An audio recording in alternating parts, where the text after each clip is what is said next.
ఈ నెల 22న హైదరాబాద్ ఉప్పల్ స్టేడియం వేదికగా కీలక మ్యాచ్ జరగనుంది.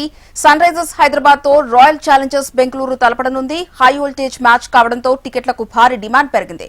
దాదాపుగా ప్లే ఆఫ్ కు చేరుకున్న ఆర్సీబీ తొలి 2 స్థానాల్లో నిలిచేందుకు, ఎస్ఆర్హెచ్ ప్లే ఆఫ్ కు చేరేందుకు ఈ మ్యాచ్ కీలకమయ్యే అవకాశం ఉండడంతో విపరీతమైన డిమాండ్ ఏర్పడింది.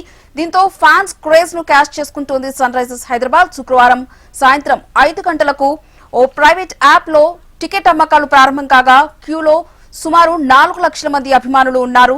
ఉప్పల్ స్టేడియం సామర్థ్యం 39,000 కాగా ఎన్నో రెట్లు అదనంగా అభిమానులు టికెట్ల కోసం పోటీ పడుతున్నారు. ఈ డిమాండ్ ను సన్ రైజర్స్ హైదరాబాద్ సొమ్ము చేసుకుంటోందని విమర్శలు వెల్లువెత్తుతున్నాయి. గత మ్యాచ్ తో పోలిస్తే టికెట్ రేటు 20 నుంచి 30% పెరిగాయి.